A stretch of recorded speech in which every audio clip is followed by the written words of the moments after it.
Bem-vindos ao curso de termodinâmica. Tá? Então, na aula de hoje, na sala número 1, a gente vai ver uma pequena introdução à termodinâmica, trabalhando alguns conceitos importantes, e já entraremos no primeiro capítulo, que é a propriedade de gases, com um enfoque em gases ideais, tá? E equação de Van der Waals. Então, sempre no início da aula, eu vou apresentar quais serão os tópicos da nossa aula. Então, quando a gente fala em termodinâmica, o que vem à mente de vocês? Quais são as palavras-chave relacionadas à termodinâmica? Vem energia, calor, trabalho, entalpia, processo reversível, irreversível, gases. Então, são vários termos que vêm à nossa mente e a gente vai tentar juntar isso tudo em algumas leis. Leis que governam processos como mudança de fase, como reações químicas, então, sistemas macroscópicos. Então, a gente vai tratar nesse curso é disso. As várias formas de energia e quais as leis que governam a relação entre essa energia e os diferentes processos. Eu vou começar com algumas coisas importantes. Isso aqui eu mandei para vocês também via Google Classroom. São só alguns simbolismos utilizados pela IUPAC. Então, por exemplo, trabalho é W, pode ser W minúsculo, W maiúsculo. Alguns livros que dão uma abordagem de termodinâmica e estatística, que usa W também como um símbolo de peso estatístico. Então, só para a gente uniformizar as anotações no curso. Então, só para ficar registrado. Então, vamos começar com alguns conceitos importantes. O primeiro conceito é o que é sistema. Então, o sistema vai ser a parte do universo que a gente está interessado, que a gente vai analisar. O sistema está separado da vizinhança a partir de uma fronteira. Tipo de fronteira. Pode ser uma parede rígida, pode ser uma membrana permeável. Pode ser... O importante é que eu tenho que conseguir distinguir o que é meu sistema e o que é a vizinhança. Quando eu somo meu sistema com a vizinhança, eu tenho o que se chama de universo.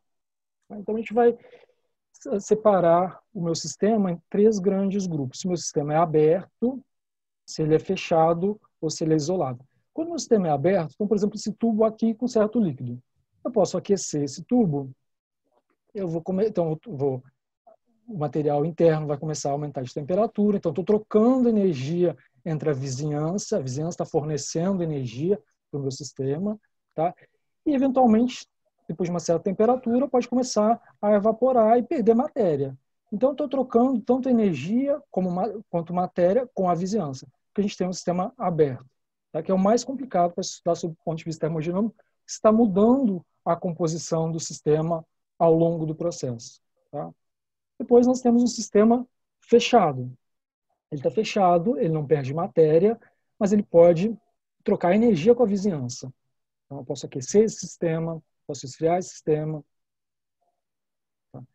Mas eu não perco matéria. E um sistema isolado, onde eu não troco nem energia, tá? E nem matéria. Então, uma garrafa térmica, por exemplo, fechada, ela pode ter paredes que se chama de adiabática, então, que não permite troca de calor. Então, você vê que mantém por mais tempo o sistema a uma certa temperatura. Se você botar uma água quente na garrafa térmica, ela se mantém por um tempo quente. Não é um sistema isolado perfeito, tá? Vai perder energia, mas perde lentamente. Então, o primeiro conceito importante, o que é sistema e os vários tipos de sistema. Tá? Então, por exemplo, um copo de água. Tá? Esse meu sistema, se eu começar a aquecer isso, ele vai trocar energia, eu vou ter uma mudança de volume do meu líquido. Pode ser pequena, porque a gente está falando de uma fase condensada, mas eu vou ter uma mudança de volume. Tá? No entanto, eu estou com um sistema aberto a pressão constante, tá? Trocando energia e, eventualmente, evaporando essa água, trocando matéria. Tá? Então, notem isso. O meu sistema pode ser volume constante ou pode ser pressão constante. Esse primeiro caso aqui, sistema aberto, tá? A pressão constante, o volume do meu sistema pode variar. Tá? Aqui uma garrafinha fechada. Tá? Então, a minha fronteira entre o sistema e a vizinhança é a parede de plástico da garrafinha. Eu posso aquecer, eu posso esfriar essa garrafinha, mas tem uma tampa fechando o meu sistema. Na verdade, o que vai acontecer aqui, se eu aquecer, é uma mudança de pressão do meu sistema. Tá? Mas digamos que a garrafa não mude de volume. Então, tem um sistema fechado a volume constante, mas que permite alterações de pressão. Tá? No último caso, eu tenho esse sistema a volume constante, tá? Isolado a volume constante, que pode ter alterações de pressão.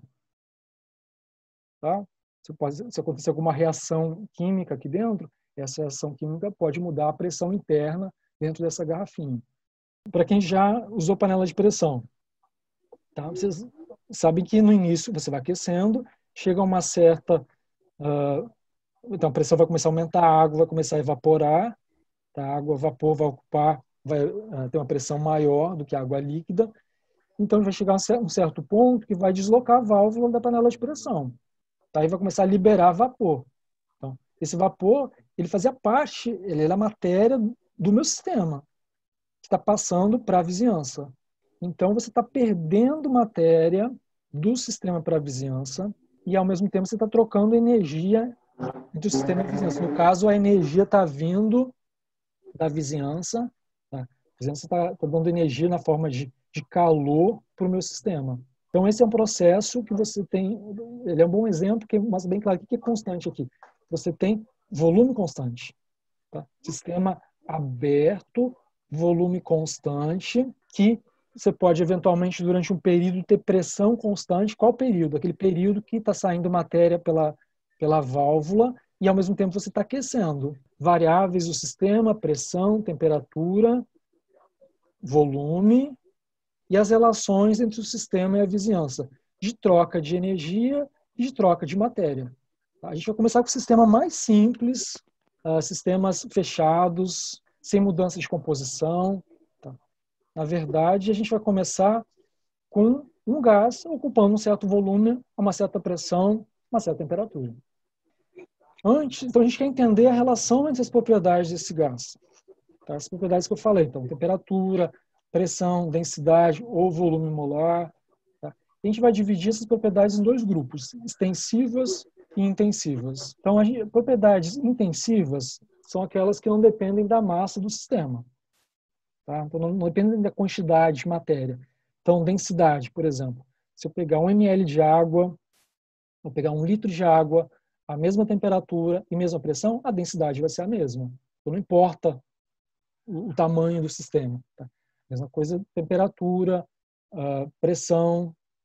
Já propriedades extensivas, elas dependem do tamanho do sistema, da massa do sistema. A própria massa, o volume, a energia. Tá? Se eu pegar 1 grama de dinamite e explodir, vai liberar uma certa energia. Se eu pegar 1 tonelada de dinamite, vai liberar muito mais energia. Então, é uma propriedade que depende do tamanho do sistema. Se eu dividir uma propriedade extensiva por outra propriedade extensiva, tá? Eu passo a normalizar pelo tamanho do sistema. Então, minha propriedade passa a ser intensiva. Exemplo, se eu dividir massa por volume, eu tenho densidade. Se eu dividir energia por massa, então tem energia específica, ela está normalizada pelo tamanho do sistema. Se eu dividir energia por número de mols, passa a ser uma propriedade intensiva. Então, energia molar. Tá? Então, é só para a gente ter bem claro, quando a gente for falar de energia molar, quando a gente for falar de volume molar. Então, o que é um volume molar? É volume dividido pelo número de mols. É uma propriedade intensiva, está normalizada pelo tamanho do sistema. Certo?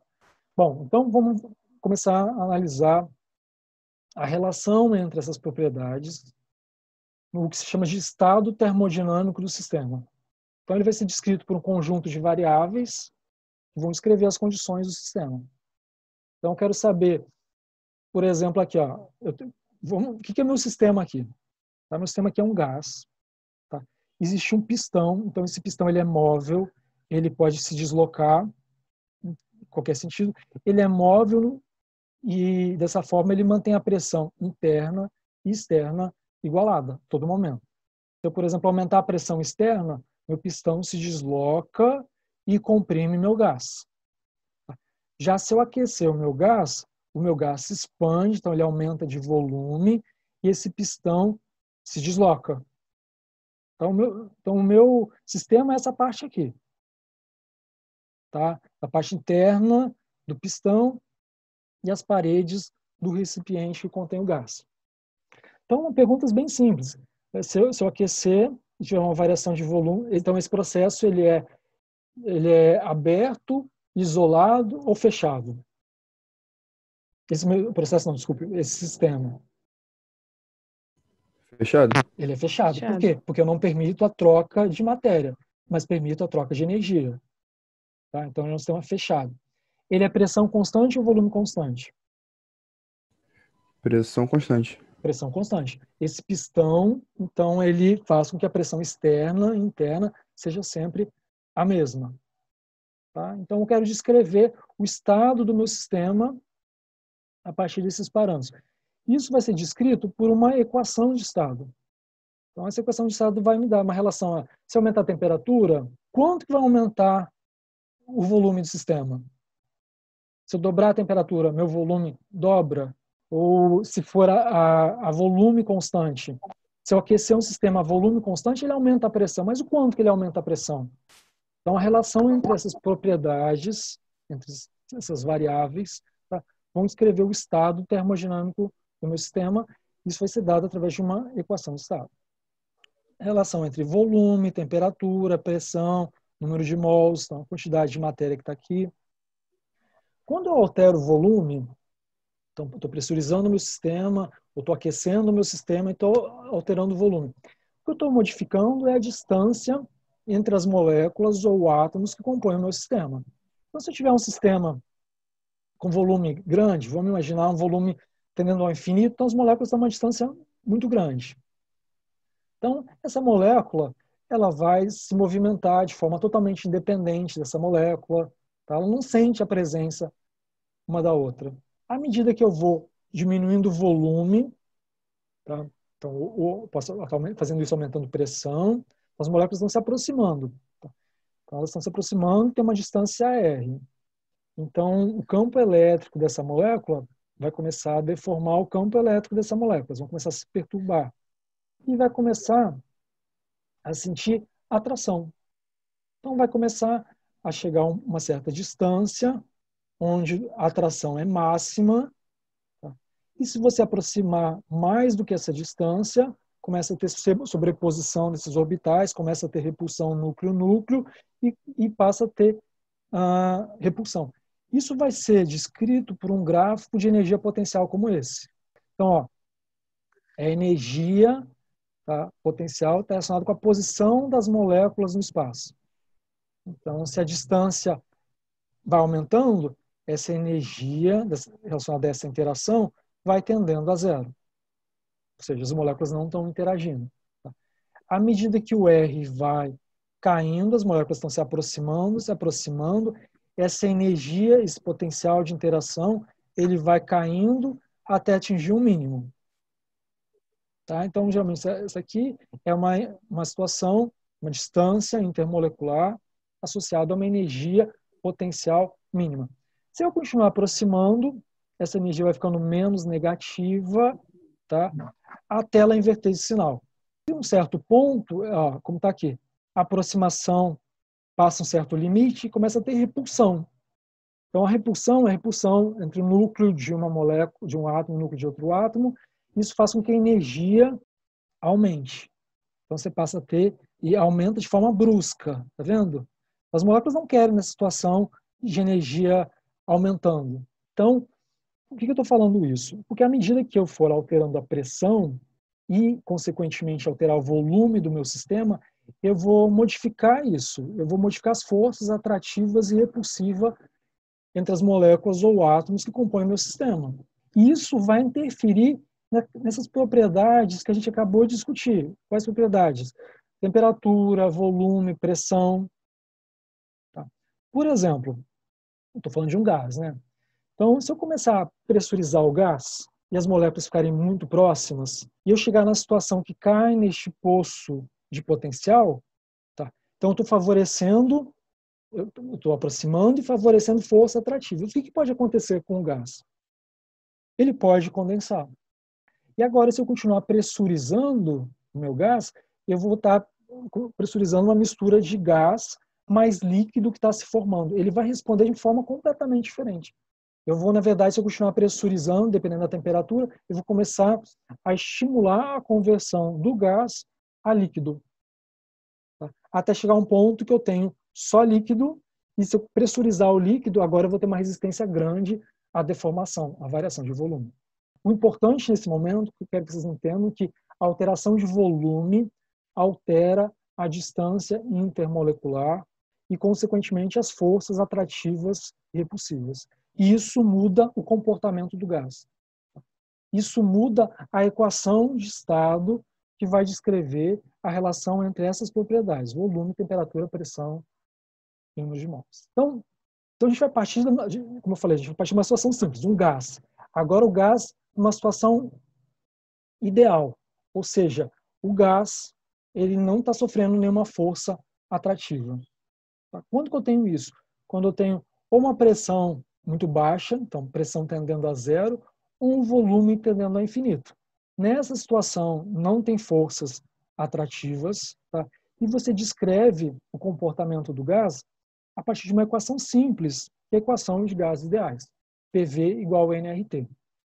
Tá? Então, pressão, volume, R é uma constante dos gases que a gente vai tratar mais à frente, tá? E temperatura. Então, mas eu nunca. Como é que eu vou fazer um gás se comportar idealmente? Qualquer condição que enfraqueça as forças atrativas, tá, vai fazer com que o gás comece a se comportar idealmente, tá, e comece a obedecer a essa equação. Então, aumentar volume, diminuir a pressão ou aumentar a temperatura. Quando eu aumento a temperatura, eu dou energia para tirar meu sistema desse poço de potencial. Eu posso dividir volume por número de mols, eu passo a ter volume molar. Tá? Esse volume molar vai ser simbolizado dessa forma, um tracinho em cima, ou vai ter um M minúsculo aqui do lado. Então, vocês vão encontrar essas duas anotações para volume molar. O volume molar é uma propriedade intensiva.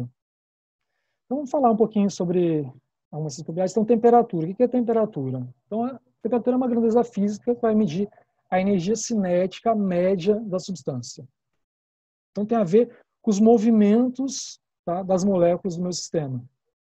Vocês lembram que a energia cinética, em termodinâmica clássica, vocês devem ter visto, está relacionado com um meio de mv ao quadrado. Tem a massa da partícula e a velocidade da partícula.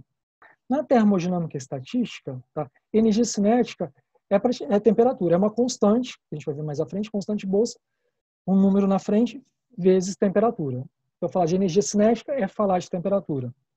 Então, quando eu estou aquecendo o meu sistema, estou aumentando a temperatura, eu estou aumentando a energia cinética do meu sistema. Eu posso definir a temperatura a partir da equação de estado dos gases ideais. Eu posso escrever, temperatura é igual a PV sobre R. É uma definição.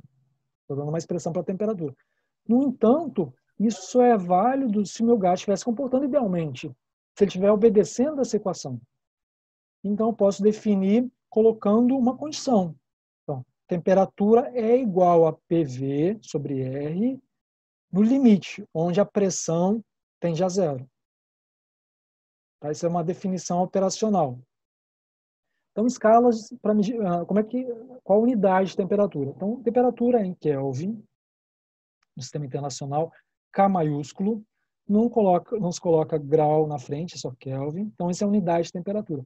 Quando eu falo em graus Celsius ou graus Fahrenheit, isso são escalas de medida de temperatura.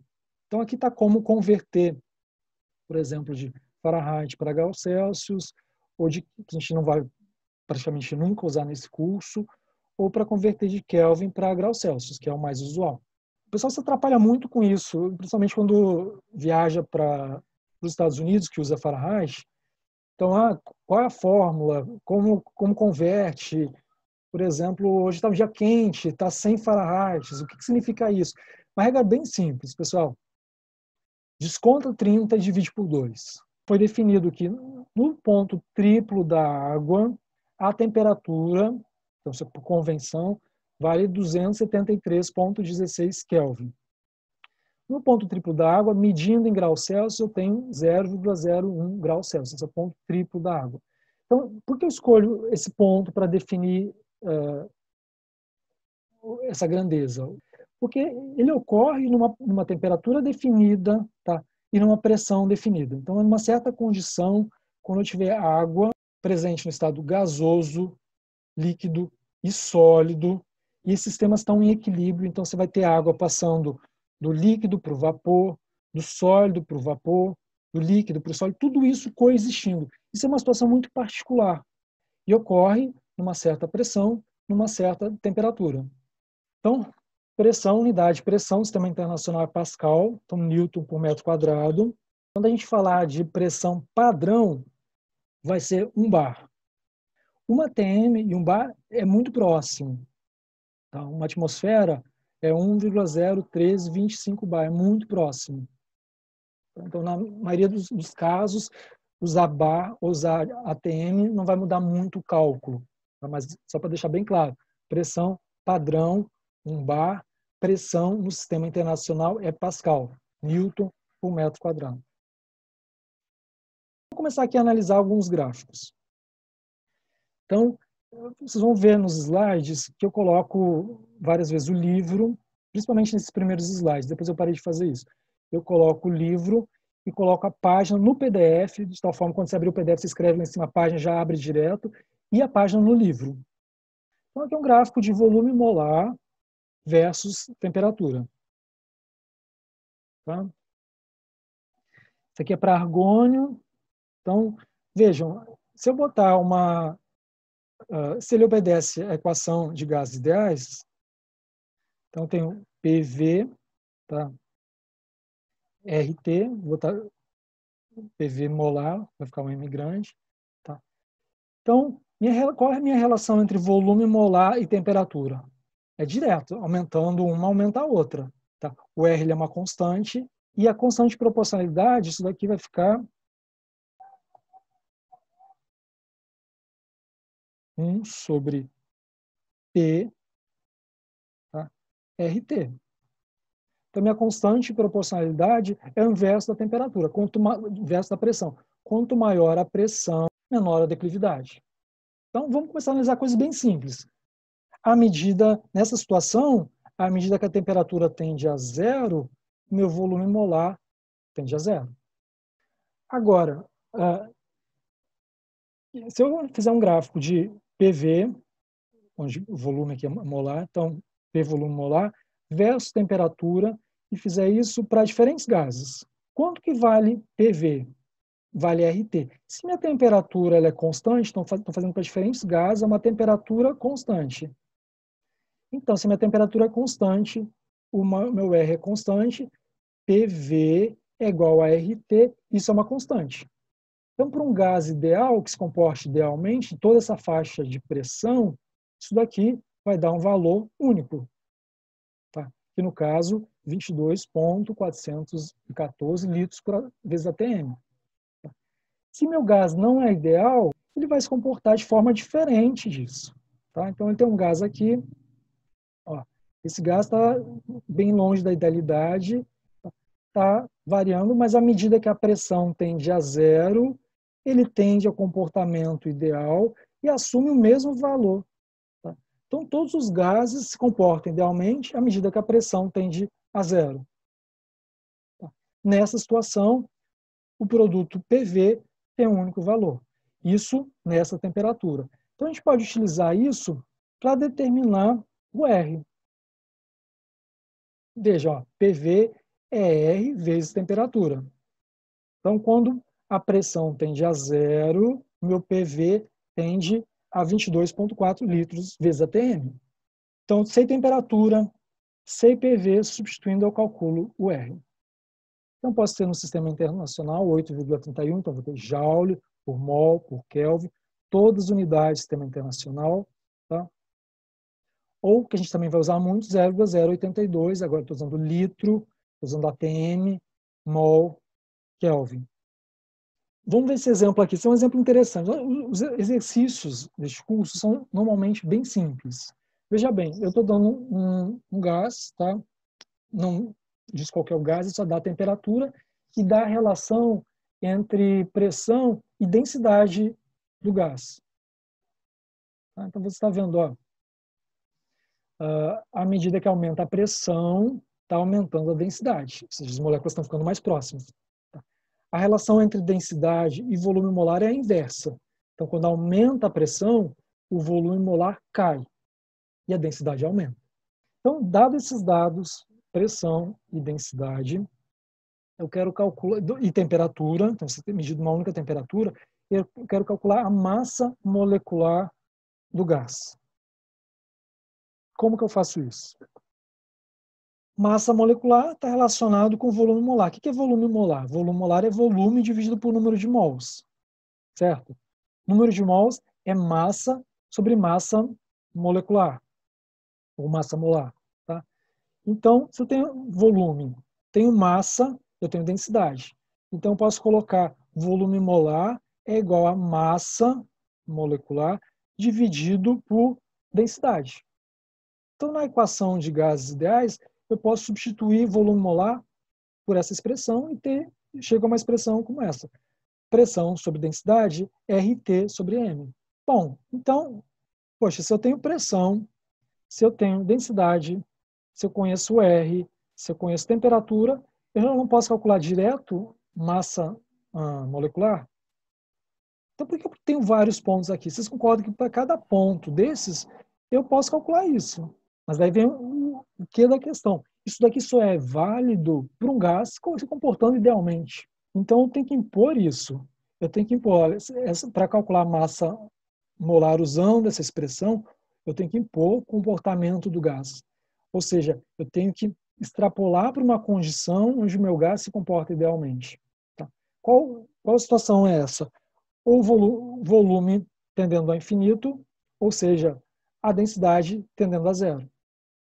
Então, eu vou fazer, na verdade, um gráfico de pressão por densidade versus densidade e vou extrapolar para a situação onde a densidade tende a zero. Onde interceptar o eixo Y, lá o sistema vai estar se comportando idealmente, lá vai obter o valor de RT sobre M. Façam isso em casa. Então, tracem um gráfico de P por ρ versus ρ. Então, você vai ter alguns pontinhos, né? Depois extrapolem para a situação onde ρ é zero. Tá? Isso vai interceptar o eixo Y nesse ponto, RT sobre M. Daí você vai pegar o valor aqui, substituir usando temperatura e R, e vai chegar nesse valor de massa molar ou massa molecular. Um outro parâmetro importante, que vai dar uma ideia do desvio, da idealidade, é o que se chama de fator de compressibilidade. Então, se eu dividir PV sobre RT, eu vou chamar isso de fator de compressibilidade, se meu gás se comporta idealmente, esse valor é igual a 1. Certo? Então, toda vez que a pressão tende a zero, ou meu volume molar, o volume tende ao infinito, o meu Z tem que tender a 1. Tá? Não importa o gás. Tá? Então, veja esse gráfico aqui de Z, PV sobre RT é Z, tá? Versus P. Para diferentes gases. Então, temos um gás ideal. Então, qual o valor do Z? É 1. Então, toda essa faixa de pressão, o gás está se comportando idealmente. Já esses outros gases, vocês vejam, aqui, metano, tem regiões aqui em baixa pressão, onde o meu Z é negativo, depois ele começa a aumentar. Tá? Tem diferentes comportamentos. Então, o que vai definir o quanto que meu gás vai se desviar da idealidade? A pressão, tá? A temperatura, isso aqui foi feito uma única temperatura para todos os gases, e a própria natureza do gás. Tá? Você imagina que você está trabalhando com um gás inerte. Tá? Compara isso com metano, compara isso com CO2. A natureza do gás está mudando, as possibilidades de interação que esse gás vai fazer, então, interações intermoleculares, vai ser diferente. Tá? Então, quando você começar a aumentar a pressão, o comportamento do gás vai ser afetado de forma diferente. Mas vejam, todos os gases mesmo tendo comportamentos completamente diferentes, todos eles tendem a Z igual a 1 à medida que P tende a 0. Então, guardem isso. Não importa o gás, não importa a condição, não importa a equação de estado que você está usando para descrever. Numa situação que você impõe isso, pressão tendendo a 0 ou volume tendendo a infinito, ele tende ao comportamento ideal. Então, todos tendem a Z igual a 1. Vamos analisar agora um gás, fazendo esse gráfico, então de Z por P, em diferentes temperaturas. Tá? Então, isso aqui é metano. Então, metano era um dos gases que apareceu no gráfico anterior. Agora eu estou analisando o comportamento do Z em diferentes temperaturas. Qual a conclusão que você chega? O meu gás ideal é isso daqui. Então, à medida que o meu gás vai se comportando idealmente, ele vai tendendo a toda essa faixa de pressão, ele vai tendendo a essa linha reta da liquididade zero com valor de Z igual a 1. Então, à medida que eu estou aquecendo o meu gás, vocês estão vendo que ele está tendendo a se comportar cada vez mais idealmente? Ou seja, o aquecimento está fazendo com que as forças atrativas sejam diminuídas, então meu gás, as interações são enfraquecidas e meu gás se comporta cada vez mais idealmente. Esse é o efeito da temperatura. Veja que tem uma região aqui, uma certa pressão baixa, tá? Mas eu estou com temperaturas baixas favorece a atração. Eu tenho valores de Z menores do que 1. Então, quando eu tenho Z menor do que 1, o que eu tenho? Geralmente, o meu volume que o gás está ocupando, tá? O volume molar real, ele é menor do que o ideal. Ou seja, minhas moléculas estão interagindo. Então, o volume efetivo que elas ocupam acaba sendo menor. À medida que vai tendo repulsão, elas vão se locomovendo, se movendo de forma independente. Elas tendem a ocupar um volume maior. Tá? Então, isso gera um Z menor do que 1. Mas, como eu falei anteriormente, este comportamento ele vai depender da pressão, e temperatura e da natureza do gás. Quando o meu gás não está se comportando idealmente, quais são as alternativas que eu tenho? Uma das alternativas é essa equação de estado, chamada de equação de estado de Van der Waals. Então, vejam, ela já é mais sofisticada. Ela já embute dois parâmetros, duas constantes, que é o A e o B. Tá? Então, você vai encontrar uma tabela dos parâmetros das constantes de Van der Waals para diferentes gases. Então, se meu gás não está se comportando idealmente, eu vou utilizar essa equação. Mas lembre-se, se eu impor essas condições, ou pressão tendendo a 0, ou volume tendendo a infinito, não importa a equação de estado, por mais sofisticada que ela seja, ela vai se reduzir a PV igual a nLT. Então, veja, quando o volume tende ao infinito, este termo tende a 0, então V menos B tende a V. Então, essa equação se resume a PV igual a nRT. Então, essa é a equação de estado de Van der Waals. Então, exercício simples. Eu tenho uma certa quantidade de um gás, tá? Metano, 1 mol, sei o volume que ele ocupa, sei a temperatura, vou lá na tabelinha, pego as constantes de Van der Waals. Se você for utilizar, logicamente, a equação de estado de Van der Waals, aqui ela está escrita num outro formato, com a pressão isolada, justamente porque eu quero calcular a pressão. Então, substituindo tudo, cuidando das unidades, tá? Isso é importante. Eu calculo 72,9 bar.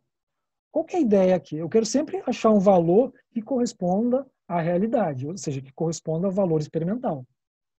Então, se eu for medir esse gás, esse volume, essa quantidade, essa temperatura, eu quero chegar o mais próximo desse valor. Então, veja, se eu tivesse utilizado a equação de gases ideais, a pressão calculada seria 90,8 bar.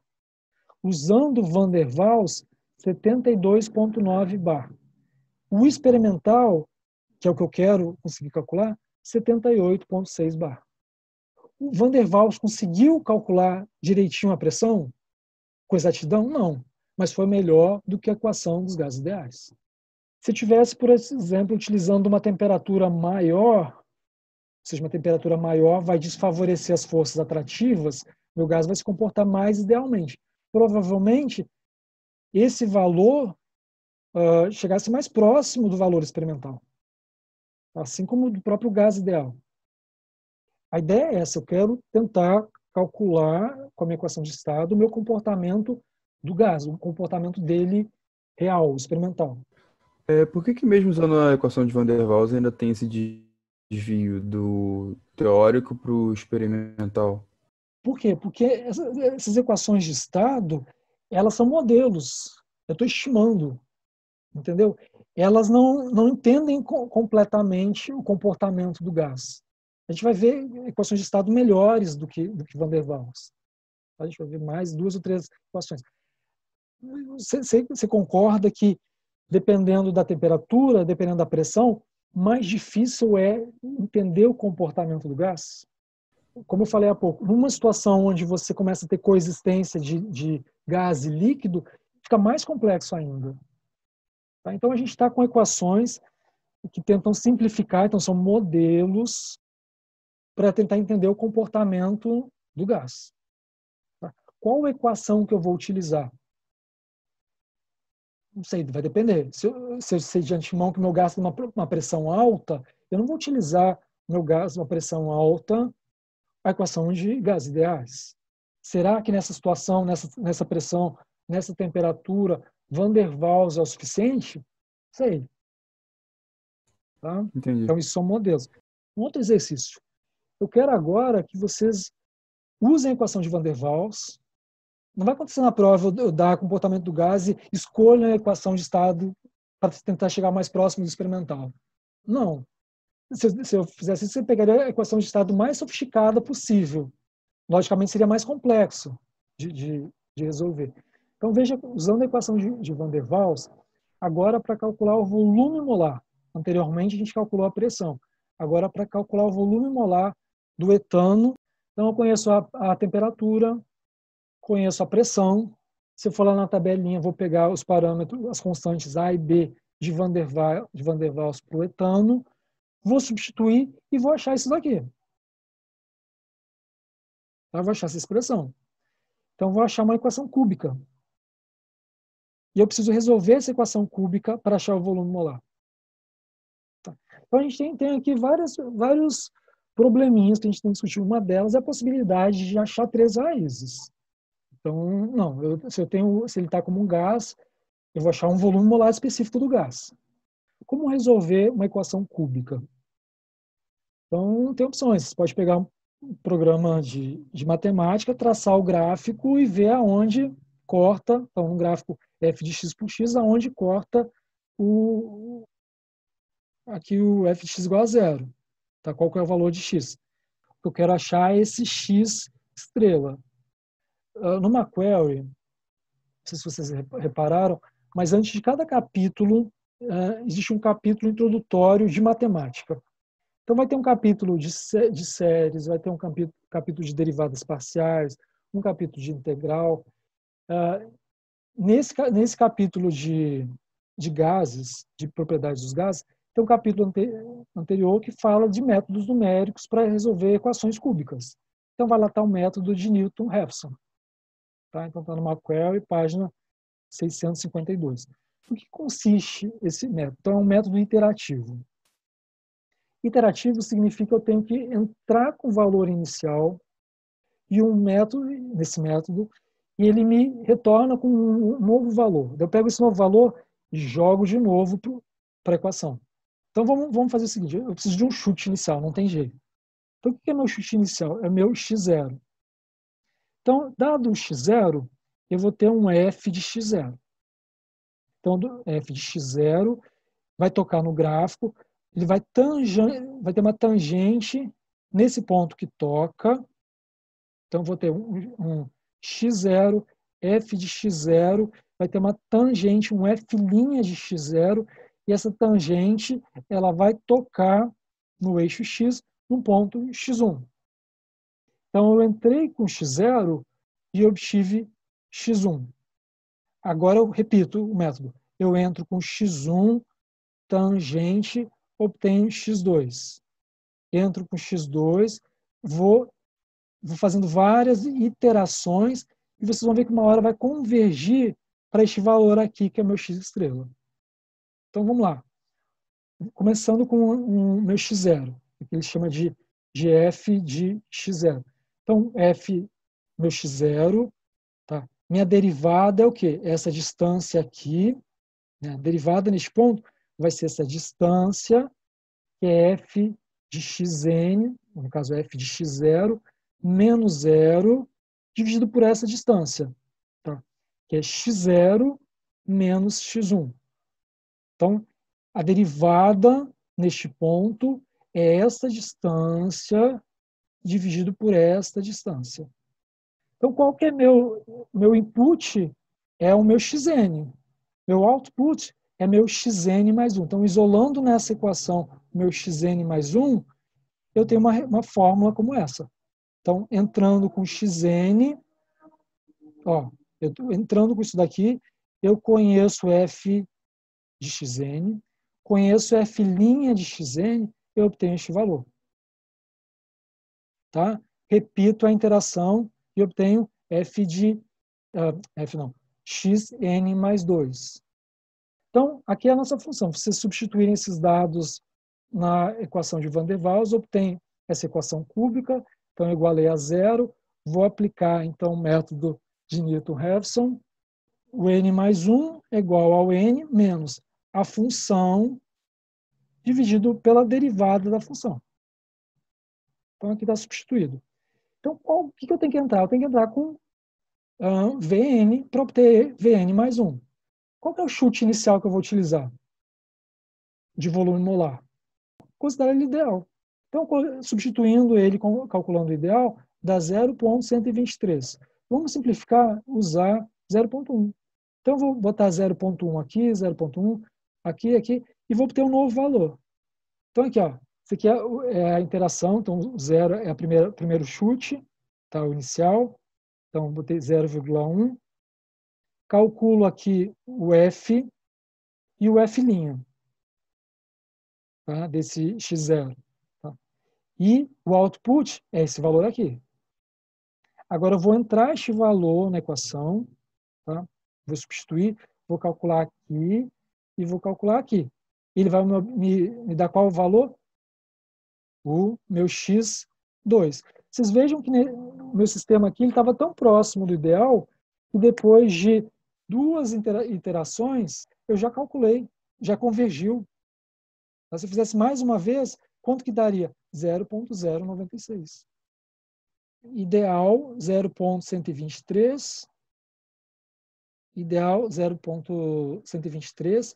Usando a equação de Van der Waals, lembra, a equação de Van der Waals é um modelo. 0,096. O experimental é 0,071. Ou seja, nessa situação, a equação de Van der Waals conseguiu prever com exatidão o comportamento do gás? Foi melhor que a equação de gases ideais? Foi, mas não conseguiu prever. Então, acho que esse é o nosso último slide.